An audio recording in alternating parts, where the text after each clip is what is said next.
কেউ কথা বললা না, স্যার বোঝো না? এগুলো তো মুখস্থ করতে বলেন নাই। হ্যাঁ, তাহলে আমি সময় দিব, একটা সময় দিব, আমি তো বললাম সময় দিব, তাই না? হুম। তাহলে ও সময়ের মধ্যে আচ্ছা, তোমরা ঠিক ওগুলো আছে এখন স্যার। পড়তে শুরু করবা। হ্যাঁ, একটা সময় দিয়ে দিব, আমি ওর ভিতরে পড়তে থাকবা। আমি তো এখনো বলি নাই কবে দেব। আমি বলছি ওগুলো পড়তে থাকো। যেহেতু আমি বুঝাই দিয়েছি, এখন তোমাদের কাজ হবে কি, ওগুলোকে এখন মুখস্থ করা শুরু করা, বা যেভাবে হোক তুমি এখন নিয়ন্ত্রণে নিবা যে পরীক্ষার জন্য প্রস্তুতি নিতে হবে এইটা।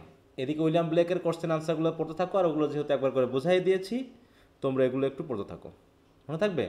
যখন আমরা ড্রামাতে ফিরে আসবো না, এরপর এরপর যখন আমরা ড্রামাতে ফিরে আসবো, মেনলি পরীক্ষাটা আমি সেই সময় নিব, মনে থাকবে? তার মানে তোমরা যথেষ্ট সময় পাচ্ছ এখনও। জি স্যার। কারণ হিস্ট্রির আমরা মোটামুটি 3টা এজ পড়বো। হিস্ট্রির এখনও 3টা এজ পড়বো, তারপরে আমরা ড্রামাতে ফিরে আসবো।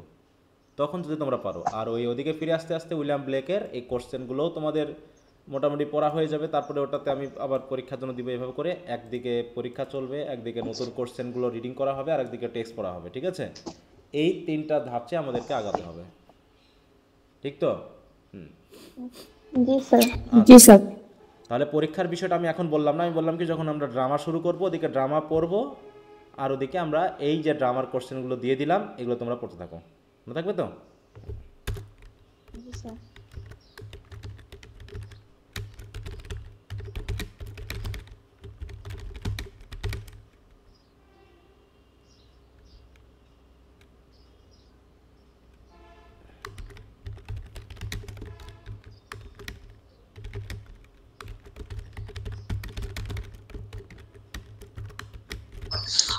Good morning, sir. Good morning. এই, আচ্ছা, তাহলে আমরা সরাসরি চলে যাই আমাদের উইলিয়াম জেলংয়ে।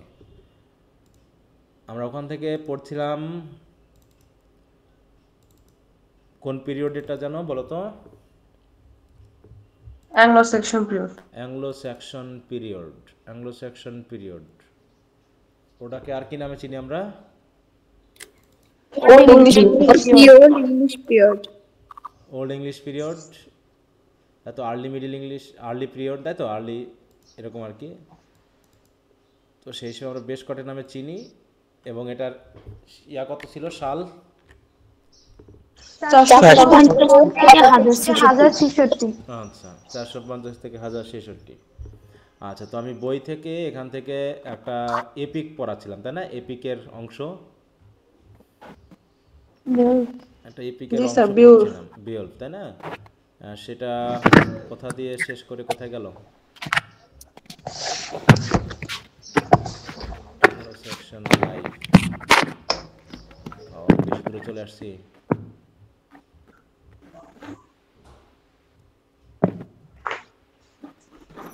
Sir 14 page.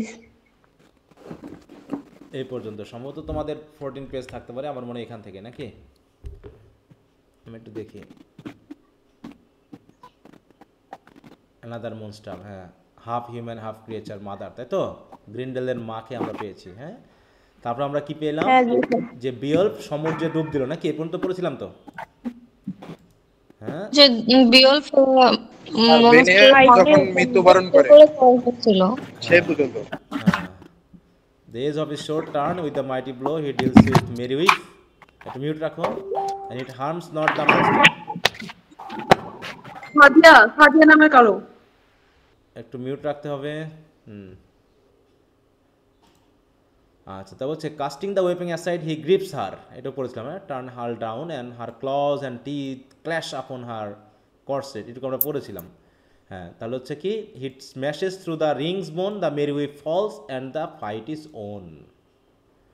তারপরে কেভে কী কী ছিল, এগুলো কি তোমরা পড়েছো না আমাকে পড়া দিতে হবে? একটু বলছিলাম পড়তে, যদি সম্ভব হতো। হুম। স্যার পড়ো। এখানে বলছিলাম স্যার চেঞ্জটা বুঝতে এখানে। একটু সমস্যা। হ্যাঁ, একজন করে কথা বলো, আমি দুজন করে কথা বললে কারো কথাই বুঝতেছি না। হ্যাঁ, একজন বলো। হুম। হাবিবুর বলো।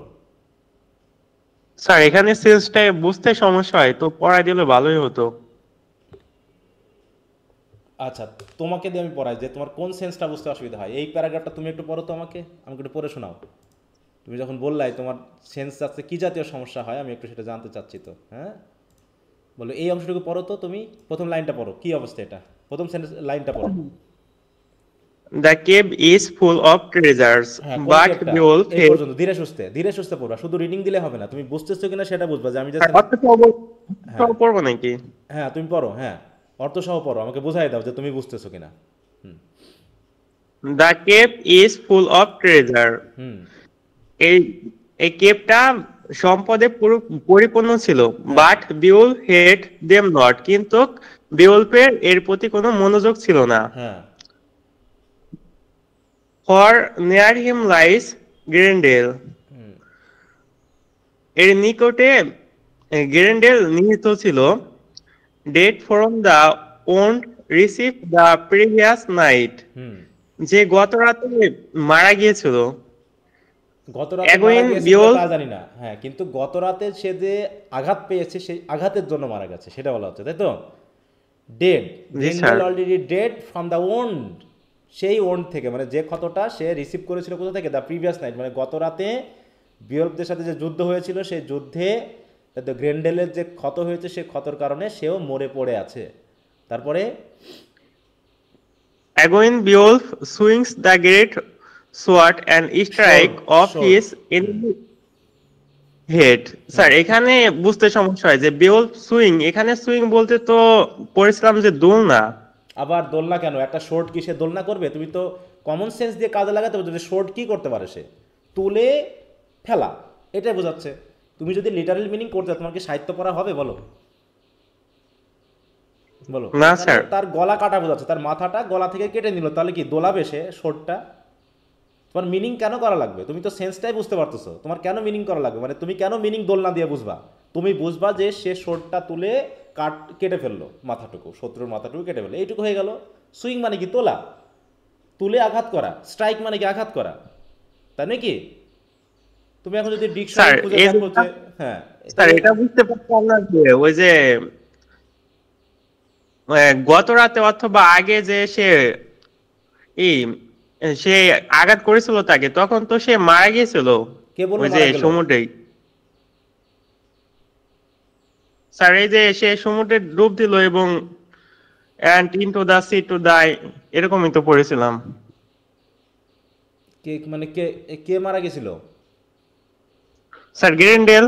তাকে ও বোঝাতে চাচ্ছে যে প্রিভিয়াস রাতেই তো গ্রেন্ডেল হচ্ছে ওর ক্ষতর কারণে মারা গেছে, হ্যাঁ।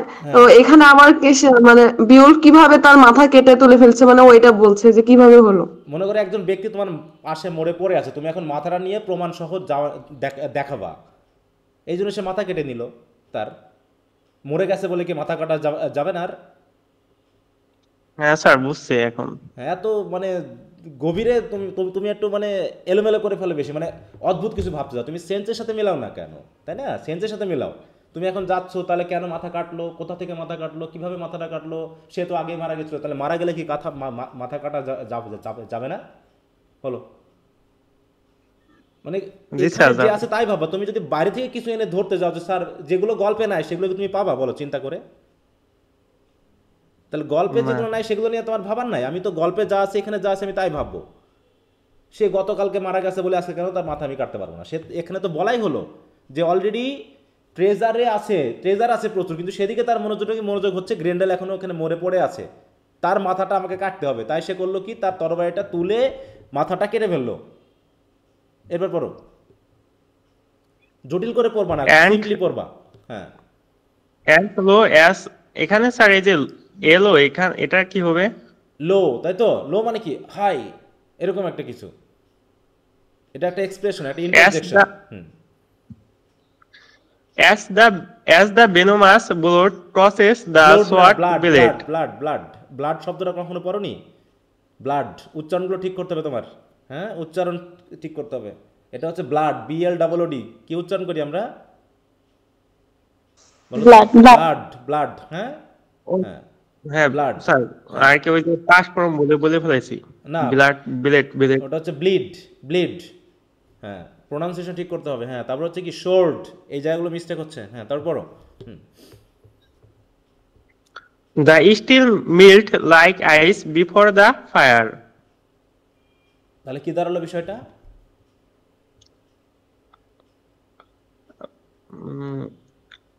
স্যার, আমি কি বলবো? আগুনে যেভাবে বরফ গলে যায় সেভাবে স্টিল গলে গেল। কিসের স্টিল গলে গেল? ওই যে তলোয়ারের, কেন, কখন? ওই যে গ্রেন্ডেলের রক্তটা মানে এতটাই বিষাক্ত বিষাক্ত ছিল, বিষাক্ত ছিল, ওই জন্য আর কি তলোয়ারটা একেবারে বরফ যেমন গলে যায় ওরকম গলে গেছে। হ্যাঁ, তাই বলছে as the venomous blood touches the শোর্ড blade, নাকি? তাহলে যেই তার মাথাটা কেটেছে অমনি তার মাথা কাটার পরে তার রক্ত বেরিয়ে এসেছে, আর রক্তগুলো এত ভেনোমাস বিষাক্ত ছিল, সেই বিষাক্ত রক্ত যখন শোর্ডের ব্লেডে লাগলো অমনি স্টিলটা বরফের মতো গলে গেল, যেমন করে আগুনের সামনে বরফ নিয়ে আসলে বরফ গলে যায় ওরকমভাবে। ঠিক আছে তো? হ্যাঁ, তারপরে And only the hilt is left in Beowulf's hand. হ্যাঁ, তাহলে কি থাকলো হাতে? ওই যে হাতল, তরোয়ারের যে মাথাটা থাকে আর কি, ওই যে হাতলটা, হ্যাঁ, হাতে যেটুকু হাতুড়ির। আছে, হ্যাঁ, হাতলটা তার হাতে থাকলো। তারপরে The hero enters the ocean না, এখনো and মিস হয়েছে, mount up to miss the হইলো, মিস হইলো, shore. একটু কথা বাদ গেছে। একটু কথা বাদ গেছে। টেকিং ওখান থেকে শুরু হবে। হ্যাঁ, Oh, taking the hilt and the head, the hero enters the ocean, mounts up to the shore. হ্যাঁ, Um, um, তুমি বুঝতে পারছো তরোয়ারের তো যে অর্থটা? তরোয়ারের যে শেষ অংশটা ছিল সেটা, এবং শোনো শোনো, একটা জিনিস গ্রেন্ডেলের বলি, মাথা নিয়ে। একটু বলি, সবসময় কি বাংলা করা লাগবে? সবসময় কি বাংলা করা লাগবে? না স্যার, এই যে হিল্ড, আমি হেড অ্যান্ড হিল্ড বললাম, মনে করে বাংলা বললাম না, মাথাও বলার দরকার নেই, আমার তরবারির হাতলও বলার দরকার নেই। আমার বলার দরকার কি এখানে, যে হিল্ড এবং হেডটা নিয়ে সে কি করলো, সে যেহেতু সে এতক্ষণ গুহার ভিতরে ছিল, তাই সে কি করলো, the hero enters the ocean and Mount up, মানে কি উঠে আসা টু দ্য শোর। এই সবসময় বাংলা করতে তীরে হবে উঠে কেন? আসা। বাংলা তো তুমি পড়তেছো না, তুমি পড়তেছো ইংরেজি, সব ইংরেজির বাংলা পড়তে হবে এমন কোনো আমার দরকারও নাই। আমি হিলটি বলবো, আমি হেডই বলবো, ঠিক আছে? এই তাহলে এখানে কোন জিনিসটা তোমার কাছে মনে হয়েছে যে খুব কঠিন আছে? স্যার শুরুর দিকে যখন পড়েছিলাম তখন সেন্স গুলা মিলাইতে পারছিলাম না। এই যে আবারও সেই, তাহলে শুরুর দিকে তাহলে তুমি এখন পড়ে বুঝলা কেন? সেই শুরুটা পারোনি বলে আর পড়তেছো না। স্যার আমি আর পড়তেছি না কারণ আমি শুরুতে পারি নাই, এরকম কিছু? একটু চেষ্টা করো, আমি তোমাদের হাতে ছেড়ে দিচ্ছি, একটু চেষ্টা করো। তা তুমি কবে পড়বা বলো? আমি যদি পুরো লাইন বাই লাইন সবই পড়িয়ে দিই, তা তুমি কবে পড়া শিখবা? হ্যাঁ বলো, তুমি যদি একটা সবসময়ই যদি মনে করো যে কেউ পড়াই দিবে, তাহলে তুমি কবে পড়বা? আর তুমি যে বুঝবা না, এটা তো আমার কাছে মনে হয় না। এখানে বোঝাবুঝির বলতে দুই একটা ওয়ার্ডে হয়তো একটু ডিস্টার্ব করবে, বাকিগুলো তোমরা এখন সেকেন্ড ইয়ারে উঠেছো, মানে আমার মনে হয় যে তোমাদের অন্তত পড়ে বোঝার সক্ষমতাটা হয়ে গেছে। ঠিক আছে, সে যত বড় সেন্টেন্সই হোক, আর বাংলা মিনিং করবে না, তুমি সেন্সটা বুঝতেছো মানেই হয়ে গেল। আমার বাংলা করার দরকার নেই, তুমি ওখানে কি বলতে চাচ্ছ সেটা বোঝার চেষ্টা করো। হ্যাঁ, এবার সবাই চুপচাপ এইটুকু পড়ো দেখি, যে তোমরা বোঝো নাকি আমি একটু দেখতে চাই। এইটুকু সবাই একটু পড়ো, সবাই চুপচাপ একটু এই অংশটা পড়ো, পরে বলবা যে স্যার বুঝি নাই অথবা বুঝেছি। হ্যাঁ, আমি তো পড়াই দিব, কিন্তু তোমাদের যে অংশটুকু দিব তোমাদেরও একটু পড়তে হবে, তাহলে আমার পড়াতে দ্রুত হবে। হ্যাঁ, আগাবে পড়া ভালো। হ্যাঁ, পড়ো দেখি সবাই।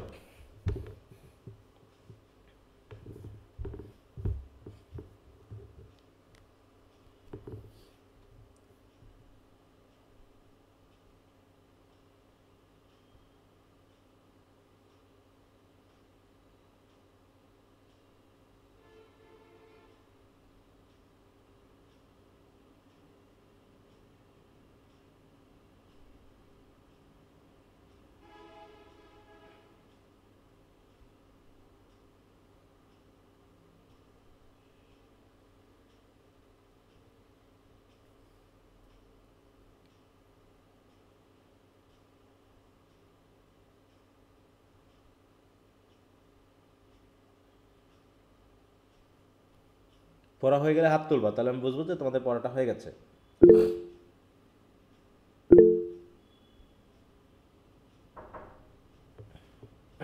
আচ্ছা, একটু আমি আসছি।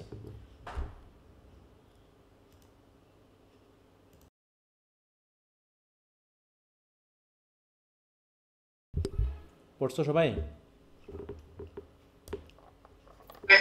জি স্যার। জি স্যার। কি বুঝলা কেউ একজন বলো, আমি তাকে দেখি ধরি, কে বলতে পারবে যে কি বুঝলা এখান থেকে? অনেকে হাত তুলেছে। হাবিবা বলো, হাবিবা খাতুন, কি বুঝলা তুমি এখান থেকে? স্যার এখানে হচ্ছে ওনার বেউলফের অনুসারীরা যারা হচ্ছে ডেন্সের, ওরা সাগরের যে ফ্রেশ পানির ভিতরে যে ব্লাড অর্থাৎ রক্তগুলো বুদবুদ করতেছিল, ওটা দেখে ওরা ভাবছে কি যে তাদের হিরো অর্থাৎ বেউলফ হয়তো মারা গেছে।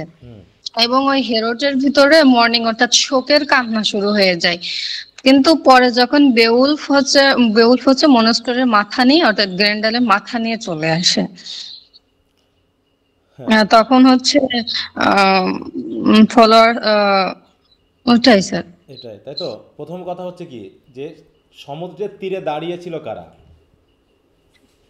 ডেন্সের অধিবাসীরা। না না না, ডেন্স না, ডেন্স আলাদা। স্যার বিপুল তো মুখ্যই দাদা। আমাদের সঙ্গীরা ফেইথফুল ব্যান্ড। বেলফের সঙ্গীরা। হ্যাঁ, এই জায়গায় ফেইথফুল এই জায়গায় একটু মিস্টেক হয়েছে তোমার বুঝতে। সেটা হলো, হ্যাঁ, প্রথমে হচ্ছে only his own faithful band are waiting there. মানে ওয়েটিং দেয়ার মানে কি সমুদ্রের শোরে, ওই যে মাউন্ট আপ টু দ্য শোর, তো সে যারা বিএলফকে বিশ্বাস হ্যাঁ, করে, যারা হচ্ছে বিয়ল্পের অনুসারী শুধুমাত্র তারাই শোরে অপেক্ষা করতেছিল, আর বাকিরা সমুদ্রে। ওই যে যখন সে গ্রেন্ডেলকে হত্যা করলো, গ্রেন্ডেলকে হত্যা করার কারণে তার রক্ত যখন সমুদ্রের পানিতে মিশে বুদবুদ হয়ে বেরিয়ে আসলো, তখন তারা মনে করলো বিয়ল্প মনে হয় মারা গেছে, তাই ডেনরা চলে গেল। কিন্তু তার যে দলের লোকেরা তারা মাত্র দাঁড়িয়েছিল ওই জায়গায়, ঠিক আছে।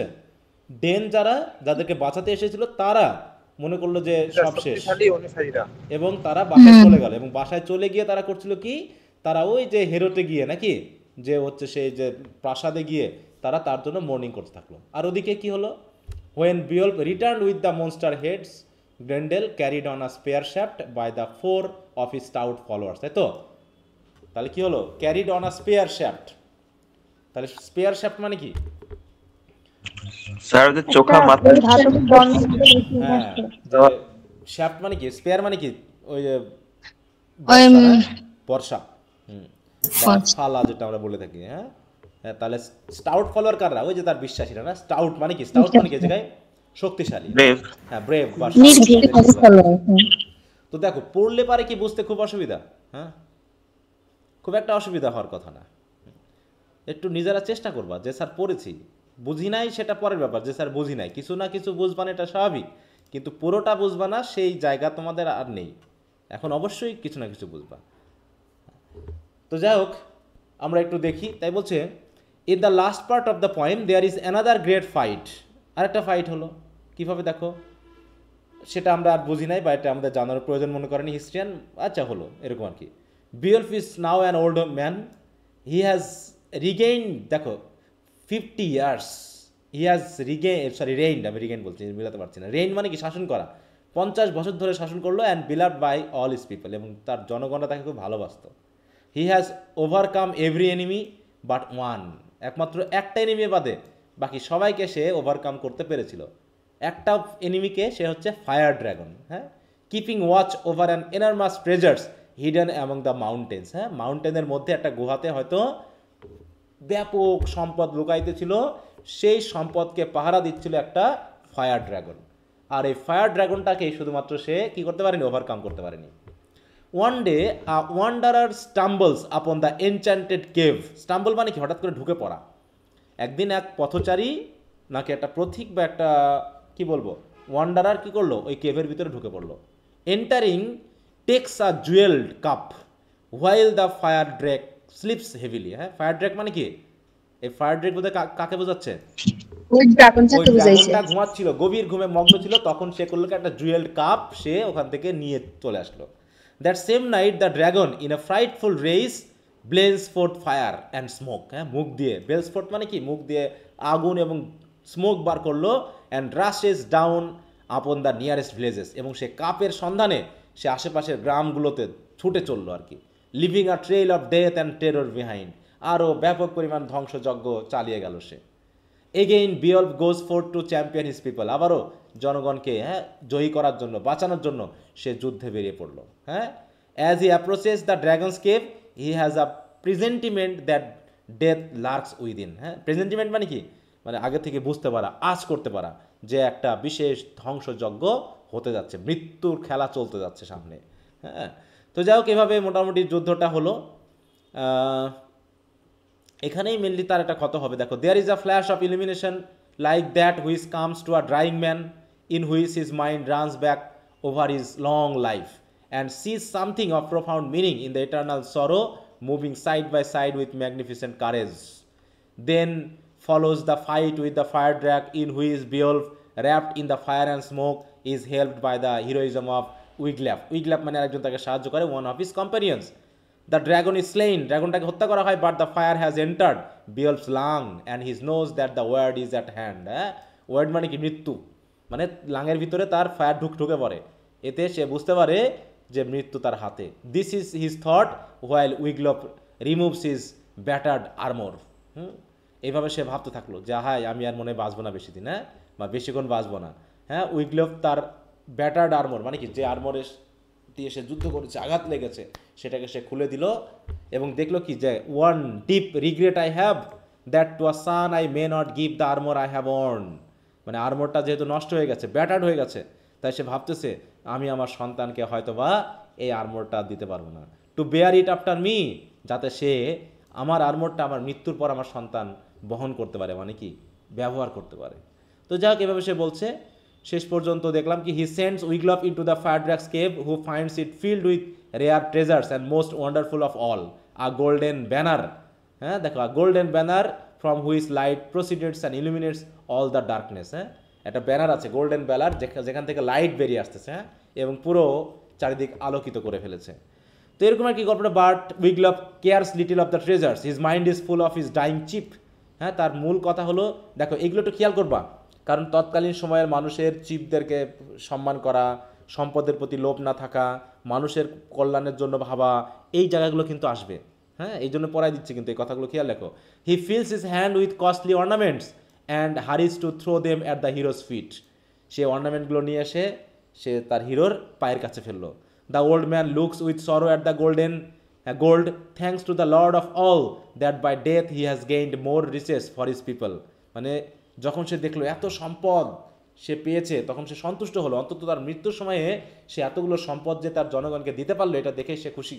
And tells his faithful thane how his body shall be burned on the Whaleness or headland, মানে হোয়েলনেস অথবা হিডল্যান্ডে তার বডিটাকে মৃত্যুর পর কীভাবে পোড়ানো হবে সেই সম্পর্কে তাকে একটা নির্দেশনা দিয়ে গেল আর কি। কি বুঝতে পেরেছ? তাহলে কি বিয়ল্ফ কি মৃত্যু?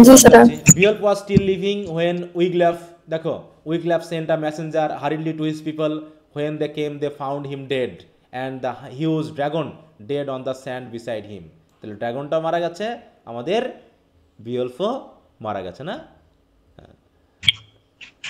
তো যাই হোক, এইভাবে one is tempted two linger over the details of magnificent endings. বলছে আরও কী ছিল, হয়তো আমরা জানতে চাইবো, তাই না? The unselfish heroism of Beowulf, the great prototype of King Alfred. এর পরবর্তী হিরো হবে কিং আলফ্রেড, হ্যাঁ, পরবর্তী যে আমরা পেতে যাচ্ছি হিস্ট্রিতে। The generous grief of his people, ignoring gold and jewels in the thought of the greater treasure they had lost. হ্যাঁ, যে তারা আসলে এই গোল্ড বা জুয়েলের থেকেও আরও কি গ্রেটার তাহলে সম্পদ তারা হারিয়েছে, এগুলো তারা ভাবতে থাকলো। The memorial mount on the low cliff, তারপর একটা মেমোরিয়াল তারা বানালো, which would cause every returning mariner to a steer to straight course to harbour in the remembrance of his dead hero. হ্যাঁ, যে প্রত্যেকটা ম্যারিনার যখন মানে দেশে ফিরে আসবে, অন্তত তারা এখানে এসে তাদের হিরোকে একবার হলেও স্মরণ করবে। And the pure poetry which marks every Nobel line, but the epic is great enough and simple enough to speak for itself.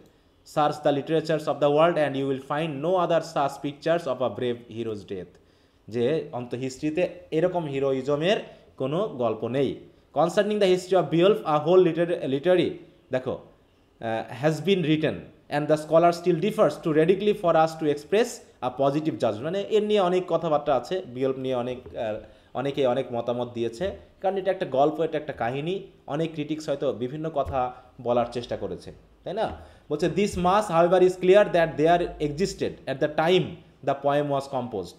হ্যাঁ, অন্তত পোয়েমটা কখন কম্পোজ করা হয়েছে সেটা সম্পর্কে হয়তো আমরা কিছুটা ধারণা পেতে পারি। Various northern legend of Beowa, তাই তো, Beowa, a half divine hero and the monster Grendel, এইগুলো নিয়ে আরও কিন্তু গল্প আছে, তাই তো, মানে বিয়ল্পের পাশাপাশি, তাই বলা হচ্ছে। The latter has been interpreted in various ways. Latter মানে হচ্ছে এই যে গ্রিন্ডেল, দ্য মনস্টার গ্রিন্ডেল নিয়ে। Sometime as a bear, again as the malaria of the marshlands. হ্যাঁ, যাও, আচ্ছা আমি একটু আসছি, ওকে। তো ঠিক আছে, তাহলে এটা নিয়ে জাস্ট এখন হিস্ট্রিয়ানরা কী কী বলেছে না বলে সেই বিষয়ে কথা হয়েছে, এটা আমরা আর পড়ছি না এটুকু। তাহলে বিয়ল্ফ সম্পর্কে আমরা একটা ধারণা পেলাম যে আসলে এটা কী কী জাতীয় এপিক, তাই না? হ্যাঁ, হয়তো সরাসরি গল্পটা তোমাদের পরীক্ষাতে আসবে না, কিন্তু বিয়ল্ফ নিয়ে একটা শর্ট নোট লিখতে বলতে পারে, তাই তো? বা বিয়ল্পের মাধ্যমে পাওয়া যে অ্যাংলো স্যাক্সন পিরিয়ড যে লাইফস্টাইল, ওই বিষয়গুলো হয়তো আমাদের সাথে এখানে আনতে হতে পারে।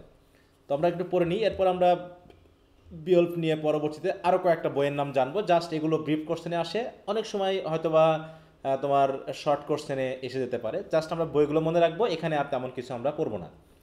দেখো, তার পরবর্তী পয়েমটা হচ্ছে উইডসিট, একটু নামগুলো দাগিয়ে রাখবা। দেখো নাম কি? উইডসিট নাকি? দ্য পয়েম, এটা হচ্ছে the white goer or wanderer is in part at least probably the oldest in our language. তাহলে আমাদের ল্যাঙ্গুয়েজে এটা হচ্ছে ওয়ান্ডারার বা পথচারী বা পথিক, এদের নিয়ে এই বিষয়ে লেখা একটা বই। এবং এখানে বইটা কবে লেখা হয়েছে না লেখা হয়েছে সেটা আমরা জানি না। এখানে যেটা বলছে, but the personal account of the minstrel's life belong to the time before the Saxons first came to England. তাহলে সেকশনরা ইংল্যান্ডে আসার আগেই হয়তো এই বইটা লেখা হতে পারে। মিনস্টেলস কি বলো তো? মিনস্টেলস এর মিনিংটা কি? মিনস্টেলস বলতে কি কি বুঝি আমরা?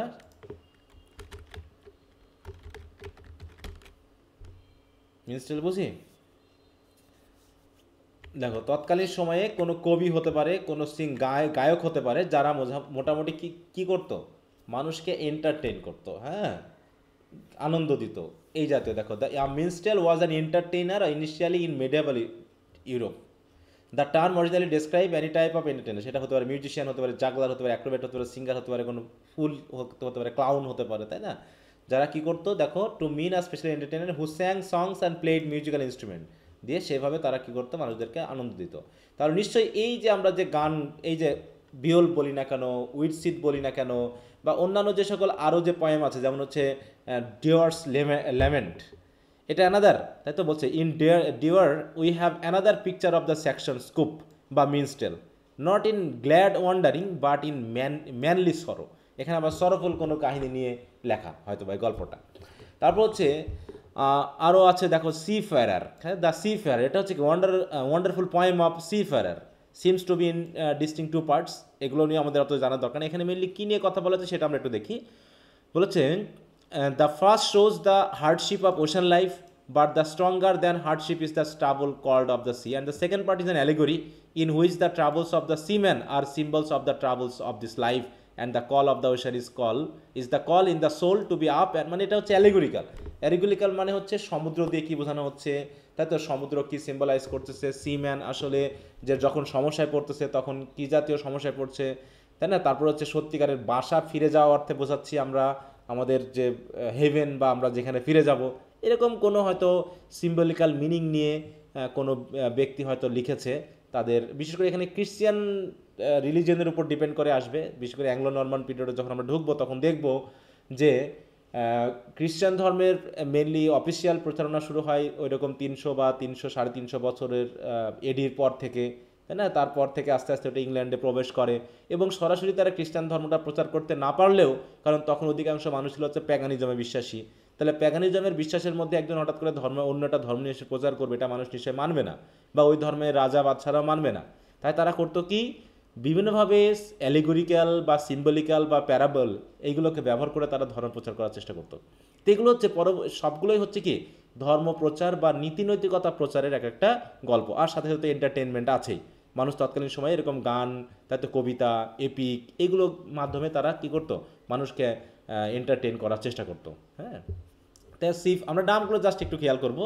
তাহলে সি ফেয়ারার আমরা কয়টা নাম পেলাম এ পর্যন্ত বলো তো? প্রথমে পেলাম কি? বিওলফ, তারপর দ্য উইডসিট নাকি, তারপর ডেয়ার্স ল্যামেন্ট, আর হচ্ছে সি ফেয়ারার, তারপর হচ্ছে দ্য ওয়ান্ডারার। হ্যাঁ, এছাড়া যদি দেখো the fight at Finnsburg and Waldere. হ্যাঁ, এটার একটা দেখো, the fight at Finnsburg and Waldere হচ্ছে two other of our oldest poems well deserve mention. তাদের নাম করতেই হয়। একটা হচ্ছে কি the fight at Finnsburg is a fragment of 50 lines, আর একটা হচ্ছে এই যে তোমার যেটা ওয়েল্ডারার, এটা কোথায় আছে? অ্যাট মিডনাইট, এটা গল্পের কাহিনী একটু দেওয়া আছে, তো গল্পগুলো আমাদের দরকার নেই। ওয়েল্ডারার ইজ ফ্র্যাগমেন্ট অফ 2 লিভস, দুই পাতার লেখা একটা ছোট গল্প, ওয়েল্ডারার এটা লিখেছে। এই হচ্ছে মোটামুটি ধরো আমাদের তৎকালীন সময়ে পাওয়া কিছু ছোট ছোট পয়েম বা পোয়েট্রি, পিসেস অফ পোয়েট্রি, হ্যাঁ, যেগুলো কোনোটা এপিক, কোনোটা অ্যালেগরি বা এই জাতীয় কিছু বিষয় নিয়ে আমরা লিখেছি। তো তোমাদের এবিসি অফ ইংলিশ লিটারেচার এই বইটা আছে তোমাদের কাছে এই মুহূর্তে? জি স্যার। দেখো ওখানে যদি আমরা একটু খেয়াল করি, তাহলে সংক্ষিপ্ত আকারে যদি আমরা একটু খেয়াল করি, তাহলে এখানে কি আছে বিষয়টা দেখো। অ্যাংলো স্যাকসন পিরিয়ডের এইখানে কি হচ্ছে দেখো, আমরা আরও ওদিকে পাবো লাইফে যখন আসবে। দেখো দ্য ওল্ড ইংলিশ পিরিয়ড, এটা হয়েছে এত সালে, এবং এখানে বলছে দেখো এই যে Christianization of the pagan tribes began in England, এই সময় ক্রিশ্চিয়ানাইজেশনটা শুরু হয়। এবং এইখানে আমরা একটু দেখি লিটারি ওয়ার্ক, তারপর পরবর্তী যাচ্ছি। দেখো Beowulf the earliest epic in English was written in this period, the wanderer seafarer, the husband's message and the wife's lament are among the remarkable literary works of the age. এখানে তাহলে কিছু কিছু নাম আমাদের এখানে বাদ পড়ে গেছে, এই বইয়ে আনা হয়নি। The Anglo Saxon Chronicle written in this age is the earliest prose of English literature.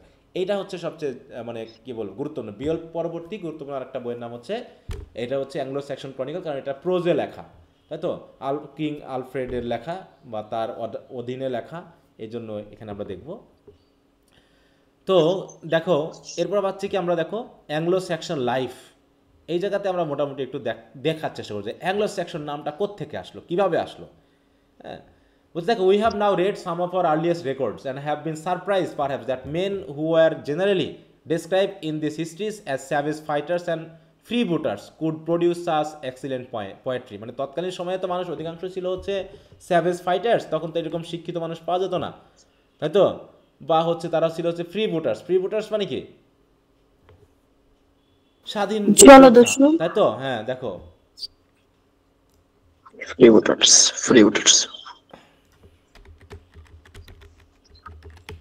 বুট মানে কি বলো? Good morning good sir. জুতা নাকি? হ্যাঁ দেখো বিশেষ করে এই যে দেখো বলছে কি আ পাইরেট অর ললেস অ্যাডভেঞ্চারার। হ্যাঁ বুট বলতে আমরা প্রধানত সেনা বা এই জাতীয় মানুষকে বুঝি যারা বুট পরে সেনাবাহিনী করে, কিন্তু ফ্রি বুটার মানে হচ্ছে যারা এই সকল মানে সেনার সাথে রিলেটেড না, কিন্তু যুদ্ধক্ষেত্রের সাথে রিলেটেড। কিন্তু যুদ্ধ মানে কি, তাহলে ওই ডাকাতি বা চুরি এগুলোর সাথে রিলেটেড হবে তারা। তাহলে এরকম মানুষগুলো যে এরকম মানে জ্ঞানী হতে পারে, তারা যে এত সুন্দর সুন্দর পোয়েট্রি লিখতে পারে, সেটা হয়তো আমরা বুঝতাম না। হ্যাঁ তাই বলছে তারাও এরকম কাজ করেছে, তাদের ভিতরেও কী ছিল, তাহলে এরকম রাইটার ছিল আর কি। হ্যাঁ দেখো রাইটার বা রাইটিং কখনোই মানুষের কাছ থেকে যে আকর্ষণ সেটা হারাবে না, এটা চলতে থাকবে। তো যাই হোক এগুলো, সো আমরা এখন এখান থেকে শুরু করবো যে নেমটা অ্যাংলো স্যাকসন আসলো কোত্থেকে, এই জায়গাটা গুরুত্ব দিবা, কারণ ব্রিফ কোশ্চেনের জন্য এবং শর্ট কোশ্চেনের জন্য এই জায়গাটা গুরুত্বপূর্ণ ভূমিকা পালন করে। দেখো the name originally the name Anglo Saxon denotes 2 of the 3 Germanic tribes, তার মানে জার্মান থেকে আসা 2-3টা, তাই তো, ট্রাইব বা উপদল যখন আসলো, সেটা হচ্ছে জুটস, অ্যাঙ্গেলস অ্যান্ড সেকশনস। তাহলে এখানে কাদের নামটা এসে গেল বলো তো? তাহলে জুটরা বাদ, তাই তো, হু in the middle of the 5th century left their homes on the shore of the North Sea and the Baltic to conquer and colonize distant Britain। তার মানে জার্মানিক ট্রাইব যারা করলো কি, তাদের বাসা ত্যাগ করে তারা চলে আসলো কোথায়, এই ব্রিটেনে, এখানে তারা এটাকে জয় করার জন্য। তাহলে 3টা জাতি, Jutes, Angles and Saxon. Angles দেখো বলছে কি, Angle was the throne of one tribe and the name still cling to the spot where some of our forefathers sailed on their numerous voyage. এখনও বলছে কিছু কিছু জায়গায় এদের এই ট্রাইবদের এখনও নাম ধরে রেখেছে, তারা অ্যাঙ্গেলের নামে পরিচিত। দ্য ওল্ড সেকশন শোর্ড, দেখো বিশেষ করে ওল্ড সেকশন ওয়ার্ড, সরি আমি শোর্ট বলতেছি, word angle and angul means a hook. Hook মানে কি বুঝছো তো, বড়শি। হুক মানে বড়শি, যেটা দিয়ে তারা মাছ ধরতো। দ্য ইংলিশ ভার্ব অ্যাংলে, আমরা অ্যাংলিং জানি না, অ্যাংলিং মানে কি জানো তো, ফিশিং। হ্যাঁ হবি, অনেকে বলে না যে মাই হবি অ্যাংলিং, মাছ ধরা, ফিশিং করা। তো এই অ্যাঙ্গেল কথাটা এসেছে সেকশন ওয়ার্ড অ্যাঙ্গাল অথবা অঙ্গাল থেকে, যার মানে হলো বড়শি বা হুক, যেটা কি হতো দেখো, is used invariably by Walton and older writers in the sense of fishing. তাহলে আমরা বুঝতেই পারতেছি যে therefore the first Angles as hookmen, তারা ছিল হুকম্যান বা মেছো বা মাছ ধরা লোক। Possibly because of their fishing, more probably because the shore where the lived at the foot of the peninsula of Jutland was bent in the shape, অথবা হতে পারে তারা এমন একটা জায়গায় বসবাস করতো যে জায়গাটা হয়তো ওই বড়শির হুকের মতো শেপ, এই দুটো হতো, কারণ তারা জানি না আসলে আসলে এটা কি সম্পর্কে। তাহলে অ্যাঙ্গেল শব্দটা এসেছে অ্যাংলিং থেকে বা অ্যাঙ্গেল থেকে, যারা যাদের পেশা হতে পারে কি মাছ ধরা, তাই না? এবার হচ্ছে the name of section, section আসলে থেকে সিএক্স অথবা স্যাক্স, এর মানে হলো আর শর্ট শোর্ড মিনস দ্য শোর্ডম্যান, তার মানে এই জাতিরা ছিল আবার শোর্ডম্যান, তারা হচ্ছে ছিল যোদ্ধা ছিল বা পাইরেট ছিল। From the name we may জাজ something of the temper of the hardy fighters who proceed the Angles into the Britain, তার মানে ব্রিটেনে অ্যাঙ্গেলসদের আগেই এই হয়তো বা সেকশনরা এসেছিল। The Angles were the most numerous of the conquering tribe, তবে অ্যাঙ্গেলস, জুটস এবং এই যে সেকশনসদের মধ্যে সবচেয়ে পরিমাণে বেশি ছিল হচ্ছে অ্যাঙ্গেলসরা। And from then the new home was called Angleland, দেখো অ্যাংলাল্যান্ড তাদের নাম অনুসারে, যেহেতু তারা পরিমাণে বেশি ছিল তার নাম হলো অ্যাংলাল্যান্ড নাকি। By gradual change this became first, দেখো ইংল্যান্ড অ্যান্ড দেন ইংল্যান্ড, তাহলে চেঞ্জ হতে হতে হতে হতে অ্যাংলাল্যান্ড, তারপর আসলো ইংল্যান্ড, তারপর আসলো England.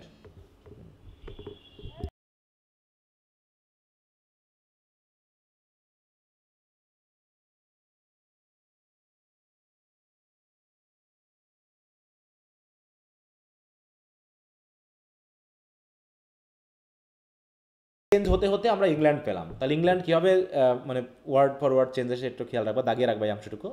More than 500 years after the landing of this tribes, তাহলে 500 ইয়ার্স মানে কি 1066, তাই না? While they call them self Englishman, তাহলে ইংলিশম্যান হতে হতে আরও 500 বছর কেটে গেছে। We find the Latin writers of the Middle Ages speaking of the inhabitants of Britain as Angli Saxon, তারা অ্যাংলি সেকশন বলতো অনেকে, তারা বিশেষ করে ল্যাটিন রাইটার ছিল। That is Saxons of England to distinguish them from the Saxons of the continent, তার মানে অ্যাংলি section বলতে আমরা ইংল্যান্ডের সেকশনদেরকে আমরা বুঝতেছি। তার মানে ইংল্যান্ড আসলো কোত্থেকে, দেখো তার মানে পরিমাণে বেশি থাকার কারণে অ্যাঙ্গেলসদের নাম অনুসারেই কিন্তু ইংল্যান্ড কথাটা এসেছে, কিন্তু সেখানে তো সেকশনরা বসবাস করতো। তাহলে সেকশনরা আবার দুই ধরনের ট্রাইব ছিল, একটা হচ্ছে ওই পুরো ইউরোপ মহাদেশের সেকশনদের থেকে ইংল্যান্ডের সেকশনকে আলাদা করার জন্য নামটা করা হতো অ্যাংলি সেকশন, ঠিক আছে? তো এইভাবে ডিস্টিংগুইশ হতে হতে কি হলো, in the Latin characters of King Alfred the same name affairs but it is never seen or hard in his native speech, তবে এটা কখনোই ইংল্যান্ড এই শব্দটা তিনি ব্যবহার করেননি। তিনি কি then there he always speaks of his beloved Englaland and of his brave English people, লোকজনকে বলা হতো ইংলিশ পিপল আর দেশকে বলা হতো England. In the 16th century, when the old name of Englishmen clung to the new people resulting from the union of Saxon and Norman, তারপর যখন Anglo section পিরিয়ডটা শেষ হয়ে গেল তারপর আসলে হচ্ছে নরমানেরা, তাহলে সেকশনদের থাকে নরমানরা মিলে হয়ে গেল কি Anglo Saxon, sorry Anglo Norman, যেটা the name Anglo Saxon was first use in the national sense by the scholar Caedmon, এইটা একটু খেয়াল রাখো, আমরা নতুন একটা নাম পেলাম Caedmon, he is the first historian, দেখো in his history of Britain, history of Britain এখানে তিনি প্রথম এই সেন্সটা ব্যবহার করেন। তাহলে কেডমন এই নামটা, সরি ক্যামডেন, আমি কেডমনে করছি ক্যামডেন, হ্যাঁ। তাই বলছি দেখো since then it has been in general use among English writer, তাহলে এইভাবে আমরা নামটার একটা বিবর্তন পেলাম, তাই না? তাহলে নামটা আসলো কাদের থেকে, বিবর্তনটা বোঝা গেল, ইংলিশ আজকে যে পেলাম আমরা ইংল্যান্ড পেলাম, তার নামটা কোত্থেকে আসলো, কাদের কাছ থেকে আসলো বলো? প্রথমে জার্মানিক ট্রাইব কয়টা এসেছিল? তাদের মধ্যে পরিমাণে বেশি ছিল কারা? Angles and Saxons. হ্যাঁ, তাহলে অ্যাঙ্গেলসরা পেশায় ছিল হচ্ছে মনে করো অ্যাংলিং করা নাকি ফিশার ম্যান। তারপরে ওখান থেকে নামটা হয়ে গেল কি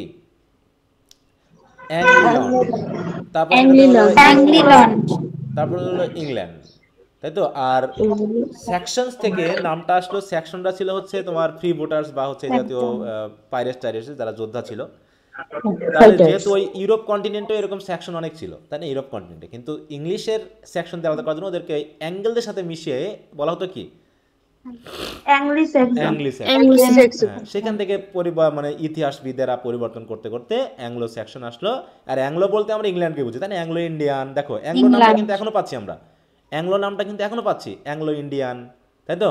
তারপর হচ্ছে অ্যাংলো, তারপর হচ্ছে আফ্রিকান আছে না, অ্যাংলো আমেরিকান, তারপরে অ্যাংলো মানে বুঝবো কাদেরকে বোঝাচ্ছে, ওই ইংলিশ পিপলদেরকে বোঝানো, তাই তো। তাই বলছে দেখো In recent years, the name has gained a wider significance until it is now used to denote a spirit rather than a nation, the brave, vigorous, enlarging spirit that characterized English-speaking races everywhere. তার মানে Anglo Saxon এই নামটা ব্যবহার করা হতো একটা জাতিকে বোঝানোর থেকে বরং মানুষদেরকে বেশি বোঝাতে ব্যবহার করা হতো যে তারা সাহসী, হ্যাঁ, ব্রেভ, দেখো, এনলার্জিং স্পিরিট, ভিগোরাস, এটা পরবর্তী যা হোক আস্তে আস্তে দেশের নাম পেলো। And that has already put a broader belt of English law and English liberty around the whole world. দেখো হিস্ট্রিটা যদি আমরা একটু বিস্তারিতভাবে পড়ি তাহলে ভালো লাগবে আর কি, হ্যাঁ, জাস্ট যদি আমরা এই বিষয়গুলো পড়ি তাহলে দেখো মাথায় কিন্তু গেঁথে গেছে, ব্রিফ কোশ্চেনের মেইন কথাগুলো কিন্তু আমাদের মাথায় গেঁথে গেছে। আমরা কয়েকটা কবি নাম পেলাম, মানে কবিতা পেলাম, কি কি বলো তো একজন? প্রথমে পেলাম বিয়ল্প, তাই তো, তারপরে সিফারার, তারপরে ডিওর্স ল্যামেন্ট, ওয়ান্ডারার, উইটসিট, উইটসিট, তাই তো, আচ্ছা, হ্যাঁ, তাহলে মোটামুটি ধরো মাথায় এসে গেছে, তাই না? তারপরে হচ্ছে প্রথম কারা এসেছিল ট্রাইব, তারা ছিল জার্মান ট্রাইব, তাই না? তারা তাদের মধ্যে পরিমাণে কারা বেশি ছিল, কারা শক্তিশালী ছিল, কীভাবে ইংল্যান্ডের নামটা এসলো, এটা আমরা একটা বিবর্তনে পেলাম। এখন তাদের লাইফস্টাইলটা কেমন ছিল? অতএব দেখো সিফারার, ওয়ান্ডারার, এগুলো দেখে আমরা বুঝতে পারছি তৎকালীন মানুষ কি আমাদের মতো স্টেবল জীবনযাপন করতো, নাকি আসলে তাদের জীবনটা ছিল আনস্টেবল, হ্যাঁ, বিভিন্ন হ্যাঁ, তারা এক জায়গায় স্থির ছিল না, তারা যাযাবর টাইপের লাইফ লিড করতো, এদিক সেদিক যাওয়া আসা করতো নাকি? এবং যারা বই লিখতো তারা অধিকাংশ ছিল কেমন, এরকম পথচারী টাইপ, মানে মানে ভ্রমণকারী টাইপের, বা হচ্ছে বলবো যাযাবর টাইপের মানুষ, হ্যাঁ। তো যেহেতু আজ থেকে কত বছর আগে, 450 মানে কত অনেক, মানে 1500 বছর আগে ঘটা, তাই না? তাহলে তখনকার লাইফস্টাইল কেমন হতে পারে, তাদের জীবনধারা কেমন ছিল, তাদের ব্যাপারটা কেমন ছিল, সেটা আমরা একটু দেখবো এখন। দেখো বলছে, if the literature of a people springs directly out of its life then the stern barbarous life of our Saxon forefathers would seem at first glance to promise a little good literature. তার মানে কি বলছে, literature যদি আসলে মানুষের জীবনধারা, মানুষের রুচিবোধ থেকে তৈরি হয়, তাহলে বুঝতে হবে যে আমাদের ফাদার্স যারা ছিল, সেকশন যারা ছিল, তারা যে ভালো একটা লিটারেচার আমাদেরকে দান করতে পারবে এটা ছিল খুবই কম। মানে promise little of good literature, তাদের কাছ থেকে ভালো সাহিত্যকর্ম আমরা পাবো এটা আশা করা খুব দুরূহ, নাকি? আশা করা যায় না। কিন্তু তারপরে তারা যা লিখেছে এগুলো অবশ্যই আমরা বুঝতেই পারছি যে তারাও তাহলে স্টাডি করছে, তারাও তাহলে লেখালেখির মধ্যে ছিল। বলছে outwardly their life was a constant hardship, তৎকালীন মানুষের জীবন অবশ্যই কঠিন ছিল, তাই না? A perpetual struggle against savage nature and savage men, তাদেরকে প্রতিনিয়ত যুদ্ধ করে থাকতে হয়েছে, তাই না? ওয়াইল্ড নেচারের সাথে, ওয়াইল্ড ম্যানের সাথে। তাহলে এত কনস্ট্যান্টলি তারা হার্ডশিপ জীবনযাপন করা সত্ত্বেও তাদের মধ্যে যে এরকম একটা ইমাজিনেটিভ পাওয়ার ছিল, সেটা নিশ্চয়ই আমরা তাদের সাহিত্যকর্ম দেখে বুঝতে পারছি। বিশেষ করে তাদের তৎকালীন রাইটিংগুলো ছিল অনেক বড় বড় এবং খুবই ইন্টারেস্টিং। বলছে, behind them there were gloomy forest inhabited by wild beasts and still wilder men and peopled in their imagination with dragons and evil shapes. এই যে আমরা যে বিয়ল্পের যে ড্রাগনগুলো পেলাম, আসলে কি এরকম ড্রাগন বলে কিছু পৃথিবীতে ছিল, নাকি এরা জাস্ট সিম্বলিক্যাল ইউজ অফ ডিফারেন্ট, হ্যাঁ, যে আমরা যে বিভিন্ন প্রাকৃতিক দুর্যোগ বা হচ্ছে অসুস্থতা এগুলো যে আসি, এগুলো আসলে ওদেরই এক একটা সিম্বলিক্যাল ইউজ ছিল, যে ওই ড্রাগনই হয়তো বা আমাদের কোনো অসুস্থতা, যে অসুস্থতার বিরুদ্ধে আমাদের যুদ্ধ করতে হয়েছে, অথবা প্রাকৃতিক কোনো হিংস্র প্রাণী হতে পারে, অথবা কোনো প্রাকৃতিক দুর্যোগ হতে পারে, যাদের বিরুদ্ধে প্রতিনিয়ত আমাদেরকে যুদ্ধ করে টিকে থাকতে হচ্ছে। আর কবি সাহিত্যিকরা করতো কি, ওই ধরনের শক্তিগুলো, বিরোধী শক্তিগুলোকে তারা বিভিন্ন রূপে আমরা যে যুদ্ধ পরিচালনা করতেছি, আমরা যে তাদের বিরুদ্ধে প্রতিবাদ করতেছি, এইগুলোকে তারা তুলে ধরতো এই কবিতা গল্পের মাধ্যমে। ইন ফ্রন্ট অফ দেম, তাহলে তারা যেখানে বসবাস করতো, হয়তো তখন ছিল বন জঙ্গল, তাই না? বন জঙ্গলের পাশে তাদের বসবাস করতে হতো, সেখানে ছিল হচ্ছে স্যাভেজ পিপল, স্যাভেজ মেন, তাহলে কী পরিমাণ তাদেরকে কষ্ট করে জীবনযাপন করতো। এখন যেমন আমাদের জীবনটা অনেকখানি নিশ্চিত, যেটা আমরা বলি, হ্যাঁ, মানুষ সবসময় স্যাভেজ ছিল, মানুষ সবসময় এরকম হিংস্র ছিল, এখনও আছে, কিন্তু তৎকালীন স্যাভেজারির থেকে এখন আমরা অনেকখানি মুক্ত, তাই না? কারণ আমাদের জীবনে চিকিৎসা আছে, আমাদের আলো আছে, আমাদের আধুনিকতা আছে, আমাদের নিরাপত্তা আছে। কিন্তু আগের যুগে যদি আমাদের জীবনটা, তখন আমরা যদি পৃথিবীতে আসতাম, তখন কি এই সুবিধাগুলো পাইতাম বলো? যে পৃথিবীতে সৃষ্টি আজ থেকে 15 বছর আগে আমাদের পাঠাতেন, 1500 বছর আগে, তাহলে কীভাবে আমরা জীবনযাপন করতাম? তাহলে in front of them thundering at the very dykes of entrance, thundering মানে কি, এই যে বজ্রপাত, হ্যাঁ, মানে এই যে সমুদ্র, was the treacherous North Sea with its fogs and storms and ice, তাহলে এখন ভাবো তৎকালীন সময়ে এখনই বরফ, তাই না, পড়লে পারে, তুষার পড়লে পারে, পুরো ঢেকে যায় ইউরোপ কান্ট্রি বা ইউরোপ কন্টিনেন্ট। তাহলে তারা কীভাবে জীবনযাপন করছে? এখনও আধুনিক মানুষ সেগুলোকে রাস্তা তৈরি করা, তাই না, তারপর হচ্ছে তাদের সেই ইয়ার দিয়ে রাস্তা পরিষ্কার করে দেওয়া, হ্যাঁ, তারপর হচ্ছে আগে হিটার, এখন ইলেকট্রনিক হিটার ইউজ করা, বিদ্যুৎ থাকার কারণে মানুষ এখন তাও সুখে স্বাচ্ছন্দ্যে আছে, কিন্তু তৎকালীন সময়ে এতটা পারতো না। But with that indefinable call of the depth, all men here who live long beneath its influence, হ্যাঁ, তারপরে here they lived a big blonde, দেখো তাদের রেসটা কেমন ছিল, here they lived a big blonde powerful race and hunted and fought and sailed and drank and feasted when their labor was done, তাই তো তারা দিনের কাজ শেষ করে তারা একসাথে কি করতো, ড্র্যাঙ্ক করতো, ফিস্ট করতো, এবং তারা সবসময় তাদের খাদ্যের জন্য কি করতো, হান্টিং করে বেড়াতো। যেমন হচ্ছে তোমার যে উত্তর মেরু বা ওইদিকে যেমন আইসল্যান্ডগুলোতে মানুষ বসবাস করে, সেই সকল জায়গাতে মানুষ একদম পুরো বরফের ভেতরে থাকে, সারা বছরই বরফ, তাহলে সেখানে তো আর কৃষিকাজ হয় না, তাহলে তারা কি করে, ওই সিল ফিশ বা এই জাতীয় মাছ হত্যা করেই তারা কিন্তু খায়। হ্যাঁ, এভাবে তাদের জীবনযাপন করতে হচ্ছে। Almost the first thing we notice about this big fearless childish men is that they love the sea, and because they loved it they hear and answer its call. মানে সমুদ্র, এই মানে আমরা বলতে চাচ্ছি যে বিভিন্ন সাহিত্যকর্ম পড়ে আমরা বুঝতে পেরেছি যে সমুদ্রের সাথে তাদের একটা কী ছিল, একটা লিঙ্ক ছিল। দেখো এই যে বিয়ল্পে যে আমরা পেলাম, সমুদ্রের পাশে তাদের রাজপ্রাসাদ, সমুদ্রেই যুদ্ধ, সমুদ্রেই তাদের জীবন, সমুদ্র বেয়েই তাদের মানে কি বলবো ইনকাম, তাদের জীবনধারা পরিচালনা হওয়া। অতএব সমুদ্র একটা বড় ধরনের ভূমিকা কিন্তু পালন করতো। যেমন আমরা রাইডার্স টু দ্য সি পড়েছি, তাই না, সেখানে সমুদ্রের কি একটা বড় ধরনের প্রভাব কিন্তু তাদের জন্য আছে, তাই না। এই তো যাও, এটা গেল সমুদ্রের ব্যাপার। তারপর হচ্ছে ইনার লাইফটা কেমন ছিল, এখানে সমুদ্র নিয়ে কথা বলা হয়েছে, এগুলো আমি আর পড়লাম না, তোমরা একটু পারলে পড়ে নিও, কারণ আমি যে কোশ্চেন আনসার দিব ওইগুলো ঘুরে ফিরে একই কথা আসছে। তারপর হচ্ছে the inner life. Inner life মানে কি, তাদের জীবনধারা, তাই না, তাদের ফ্যামিলি লাইফ, তাদের সামাজিক লাইফ কেমন ছিল। বলছে a man's work is more than his man's life is more than his work. হ্যাঁ, ওয়ার্কের থেকে একজন মানুষের জীবন হচ্ছে অনেক বড়। His dream is ever greater than his achievement. সে যতটুকু অ্যাচিভ করে তার থেকে স্বপ্ন দেখে বেশি। Literature reflects not so much man's deed as the spirit which animates him. অতএব সাহিত্যেও একটা মানুষ যা ভাবে, একজন মানুষ যে কাজগুলো করে তার বেশি উঠে আসে না। নর the poor thing that he does but rather the splendid thing that he ever Hopes to do. তাহলে সাহিত্যে সবসময় স্প্লেন্ডিড থিংগুলো উঠে আসে, যেগুলো খুব বেশি গুরুত্বপূর্ণ না, যেগুলো প্রাত্যহিক কাজ কিন্তু মানুষের জীবনে গুরুত্ব পায় না, এগুলো সাহিত্যকর্মে আসে না। সাহিত্যকর্মে আসে যেগুলো চমকদারি কিছু, যাতে মানুষ সেগুলো নিয়ে পড়ে।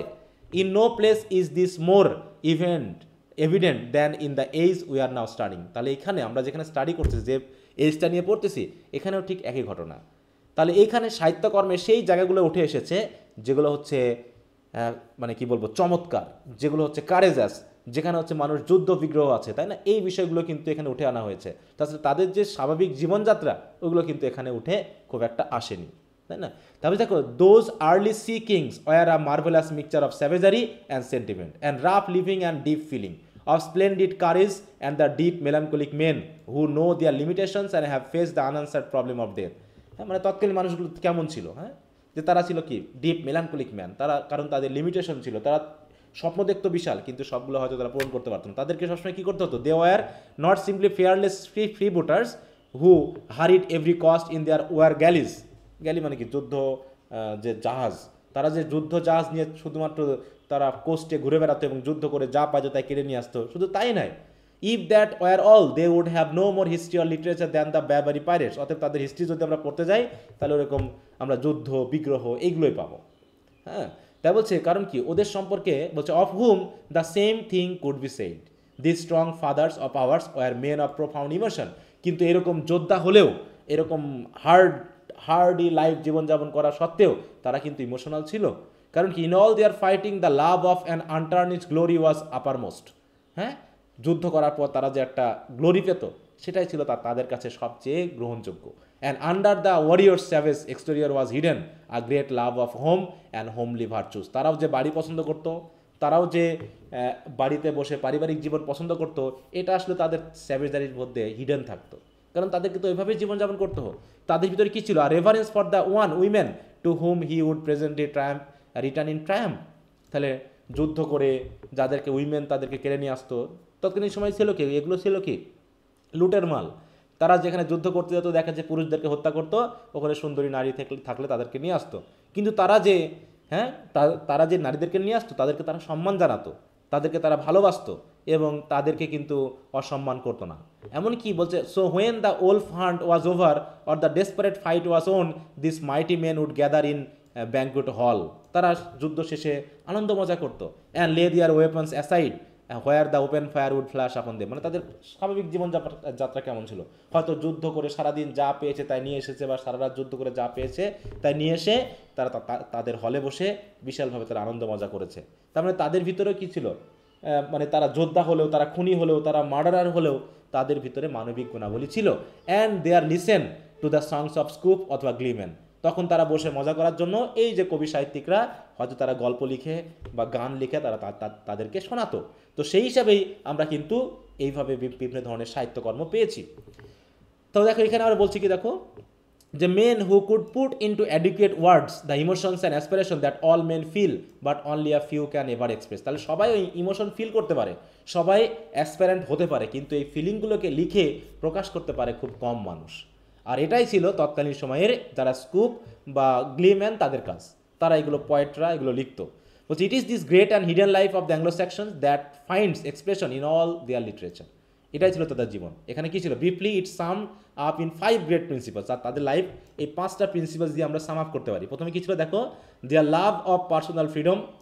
দ্বিতীয়ত ছিল হচ্ছে রেসপন্সিভনেস টু নেচার, তারা নেচারের প্রতি রেসপন্সিবল ছিল।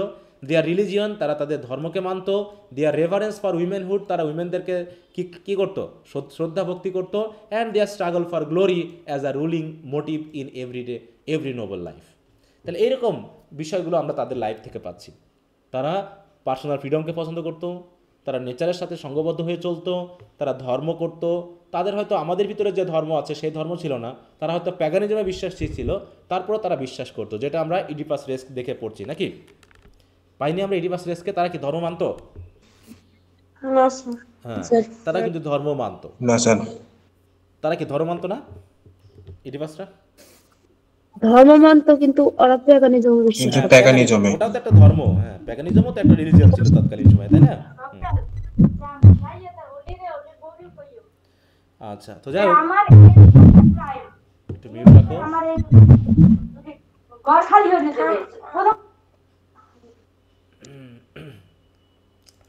আচ্ছা, তাই বলছে দেখো, in reading Anglo section poetry it is well to remember this 5 principal. অতএব আমরা যদি পোয়েট্রিগুলো পড়ি তাহলে এগুলোই আমরা হয়তোবা বুঝতে পারবো। তো এই যে জায়গাগুলো, এগুলো নিয়ে মেইনলি কথা বলা আছে, এক্সাম্পল হিসেবে দেওয়া আছে, তোমরা একটু যে জায়গাগুলো একটু পড়ে নিতে পারো, ঠিক আছে? এগুলো আমরা আর বেশি দেখবো না, কারণ একই কথাগুলো ঘুরে ফিরে বলা আছে।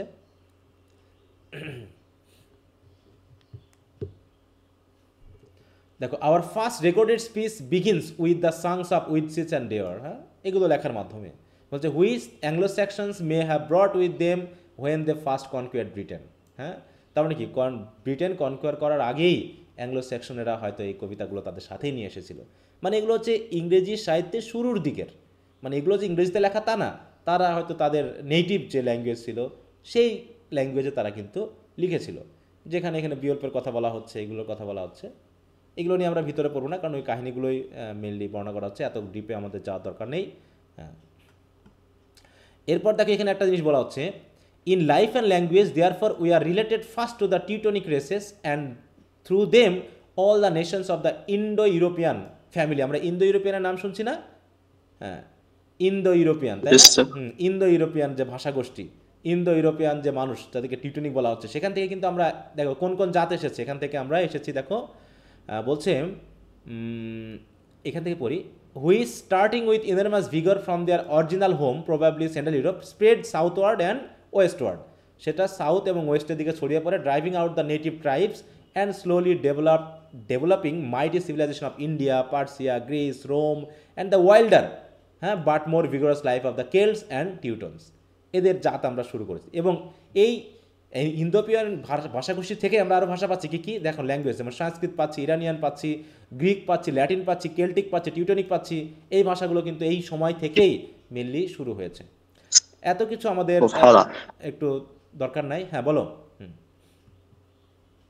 কেউ কিছু বলবা? আচ্ছা, কি হলো? আচ্ছা, আটকে গেছে। তাহলে অ্যাংলো স্যাক্সন পিরিয়ডকে আমরা কিন্তু দুটো অংশে মেনলি ভাগ করি, একটা হচ্ছে প্যাগানিজম আর একটা হচ্ছে ক্রিশ্চিয়ানাইজেশন। হ্যাঁ, তো আগামী ক্লাস থেকে আমরা এই যে Christian writer of Anglo Saxon period এটা দেখব, যে তার আগে আমরা একটু ক্রিশ্চিয়ানিটিটা কীভাবে আসলো না আসলো সেটা দেখব। হ্যাঁ, তো নরমান কনকোয়েস্টের আগ পর্যন্ত, তাহলে নরমান কনকোয়েস্ট তো পরবর্তী অ্যাংলো নরমান পিরিয়ড, তাই না?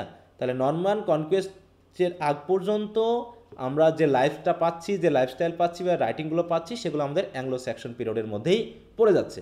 এইখানে যদি আমরা একটু খেয়াল করে দেখো, যদি একটু বলি, the most prominent characteristics of our present language, যেটা আমরা ইংরেজি ভাষায় বলছি, therefore is its dual character, its best qualities ছিল হচ্ছে কি strength, simplicity and directness come from Anglo Saxon source.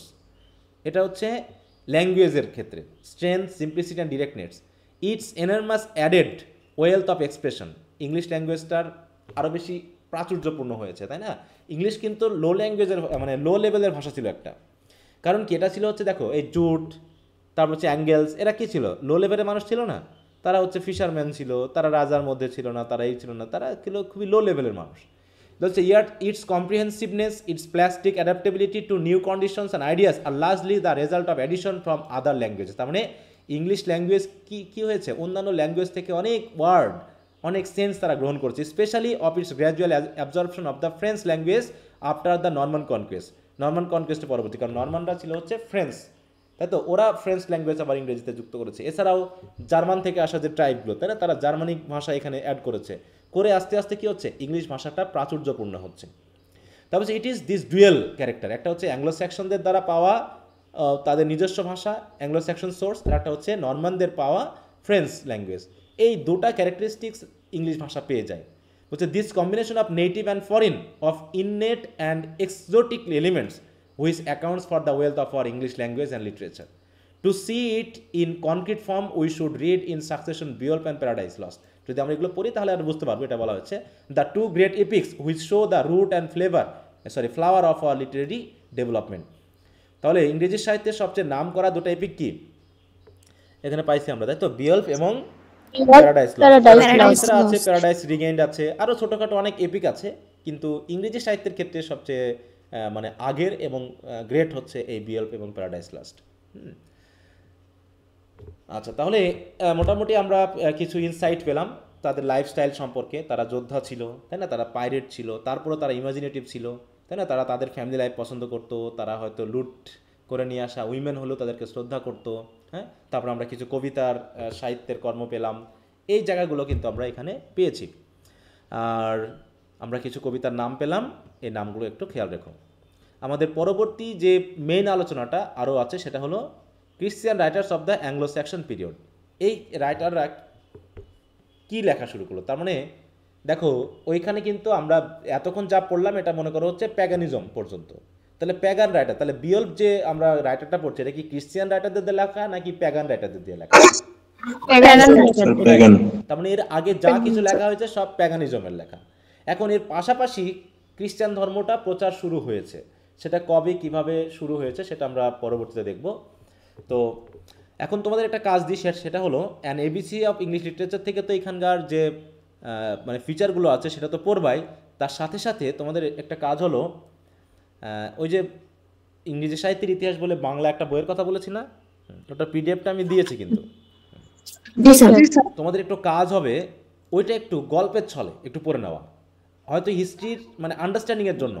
এত কিছু আমাদের লেখা লাগবে না, তোমার মনে রাখার এত দরকারও নাই, ঠিক আছে, কিন্তু আমাদের নলেজটাকে মানে ব্রড করবে। হিস্ট্রি পড়তে যে একটা মানে নিরানন্দতা লাগে বা হচ্ছে ভালো লাগে না বা হচ্ছে কঠিন লাগে, এই জায়গাটা থেকে একটু আমাদের সেন্সটাকে স্প্রেড করার জন্য আমি আরও কিছু বাংলা বইয়ের নাম বলতাম, কিন্তু ওগুলো পাওয়া যায় না নাকি, তো সেই জন্য আমি বলি।